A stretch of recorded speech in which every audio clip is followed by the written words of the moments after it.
Halo semuanya, perkenalkan nama saya Imade Gaditya, mahasiswa Universitas Mercu Buana, Fakultas Ekonomi dan Bisnis, Program Studi S1 Akuntansi.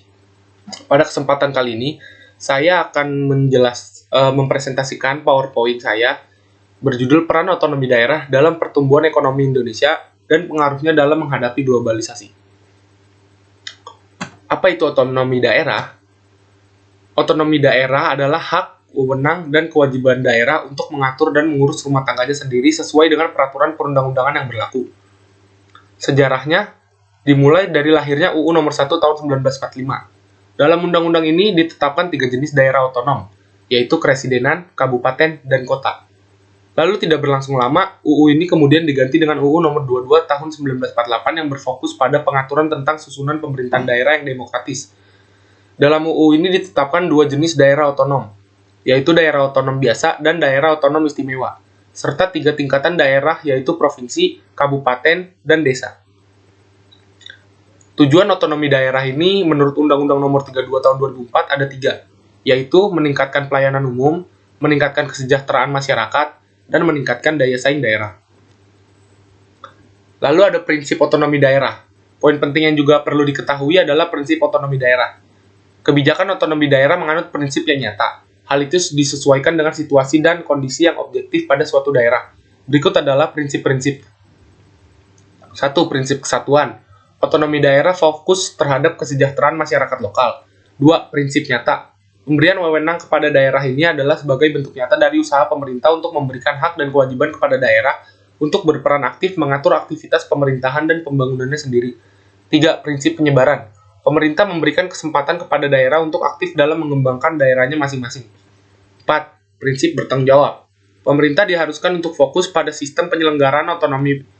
Prinsip ini harus sesuai dengan maksud dan tujuan pemberian otonomi. Pemerintah daerah harus bertanggung jawab. 5. Prinsip pemberdayaan. Pemerintah daerah berkewajiban untuk meningkatkan daya guna serta hasil guna dalam penyelenggaraan sistem pemerintahan di suatu daerah, secara khusus juga terhadap pembangunan dan pelayanan kepada masyarakat. Lalu kita bahas juga UMKM. Apa sih UMKM itu? UMKM merupakan singkatan dari usaha mikro kecil dan menengah. UMKM adalah usaha ekonomi produktif yang dijalankan oleh individu atau badan usaha yang berukuran kecil, sehingga UMKM dapat disimpulkan sebagai usaha ekonomi yang dilakukan oleh masyarakat kalangan menengah ke bawah. Berdasarkan UU Nomor 20 Tahun 2008, UMKM dibagi atas 3 kelompok, yaitu usaha mikro, usaha kecil, dan usaha menengah.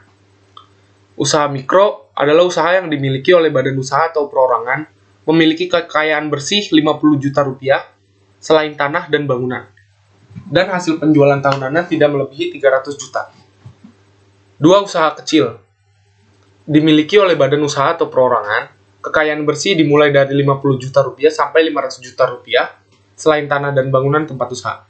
Lalu hasil penjualannya antara 300 juta rupiah hingga 2,5 miliar per tahun. 3. Usaha menengah dimiliki oleh perorangan atau badan usaha, jumlah kekayaannya bersih 500 juta rupiah sampai 10 miliar rupiah, tidak termasuk tanah dan bangunan usaha. Selain itu jumlah penjualannya 50 miliar rupiah per tahun. Masalah yang timbul akibat otonomi daerah.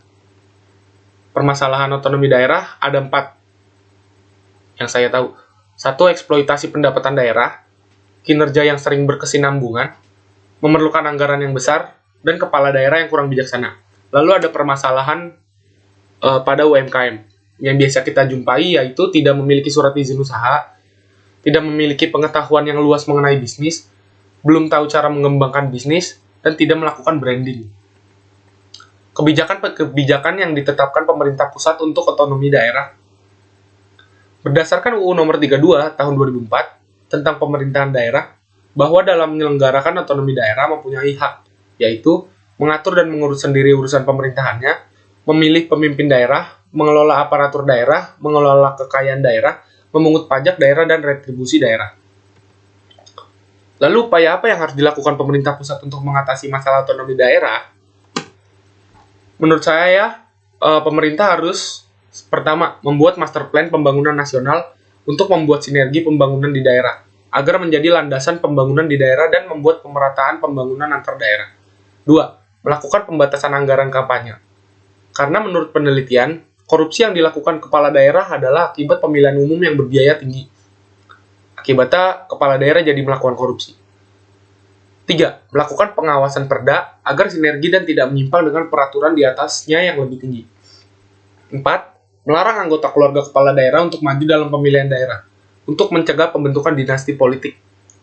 5. Melaksanakan good governance, dengan memangkas birokrasi atau reformasi birokrasi, mengadakan pelayanan satu pintu untuk masyarakat, dan melakukan efisiensi anggaran. 6. Meningkatkan pendapatan asli daerah dari sektor SDA dan pajak serta mencari sektor lain seperti jasa dan pariwisata untuk digunakan buat kesejahteraan masyarakat. Lalu kebijakan fiskal yang dilakukan oleh pemerintah guna percepatan pembangunan di Indonesia. Apa sih kebijakan fiskal itu? Kebijakan fiskal adalah segala jenis peraturan dan keputusan yang diambil pemerintah demi menjaga stabilitas perekonomian secara makro. Beberapa sektor terdampak langsung oleh kebijakan fiskal adalah pendapatan nasional, tingkat pengangguran, inflasi, dan kemiskinan. Nah, pada saat ini Indonesia berada pada jalur pertumbuhan ekonomi 5% atau lebih. Pemerintah akan terus fokus pada kebijakan di bidang reformasi fiskal dan reformasi struktural. Hal ini untuk membangun fondasi menjadi pertumbuhan ekonomi yang lebih tinggi dan berkualitas pada tahun-tahun seterusnya. Selain itu, dengan terbatasnya ruang dan untuk stimulus fiskal, belanja pemerintah yang lebih produktif dan peningkatan investasi sektor swasta menjadi sangat penting. Darmin menjelaskan pada tahun 2017, pertumbuhan ekonomi global diperkirakan akan sedikit meningkat dengan disertai harga komoditas yang tidak berubah dan sektor keuangan yang relatif beresiko. Sementara itu, perekonomian Indonesia diprediksi akan tetap kuat dengan posisi fiskal yang baik.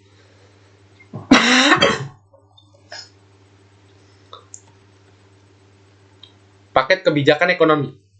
Dengan adanya paket kebijakan ekonomi 1-9, juga turut andil dalam meningkatkan daya saing nasional dan mendorong kegiatan ekonomi masyarakat.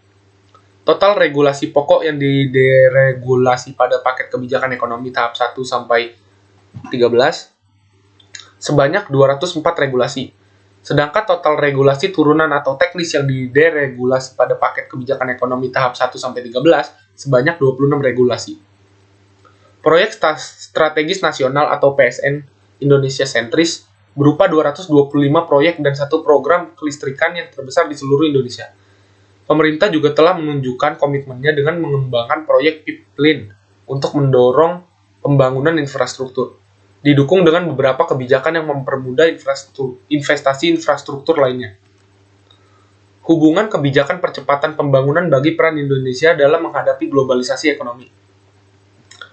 Globalisasi bukan hanya menggempur pelaku ekonomi di negara yang sedang berkembang. Globalisasi juga mampu mengendalikan demokrasi, bahkan bertindak lebih jauh dengan mendikte apa yang harus dilakukan pemenang pemilu yang diselenggarakan secara demokratis sekalipun. Rakyat memang menentukan siapa yang menang dalam pemilihan umum. Namun siapa yang akan duduk di kabinet bisa ditentukan oleh konstituen pasar yang berada di sentra finansial global. Terbukanya pasar dunia akibat globalisasi ekonomi membuka peluang bisnis antara lain, tersebarnya pasar yang lebih luas skalanya dan terdiversifikasinya barang manufaktur dan produk yang mempunyai nilai tambah tinggi atau value added product.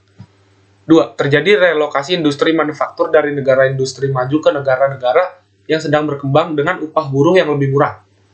Sebagai konsekuensi logis dari relokasi industri tersebut, siklus proses bahan baku menjadi produk akhir menjadi lebih pendek. Hal ini akan menurunkan harga per unit serta meningkatkan volume perdagangan.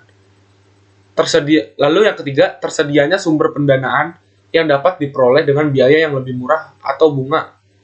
Karena makin beragamnya portofolio pendanaan, terutama bagi negara yang sedang bertumbuh perekonomian. Lalu tantangan dan hambatan yang akan datang dalam menghadapi globalisasi adalah 1. Resiko kenaikan inflasi, 2. Munculnya tren ekonomi digital, 3. Pembangunan sumber daya manusia yang tidak mumpuni. Sekian dan terima kasih. Kurang lebihnya mohon maaf. Wassalamualaikum warahmatullahi wabarakatuh.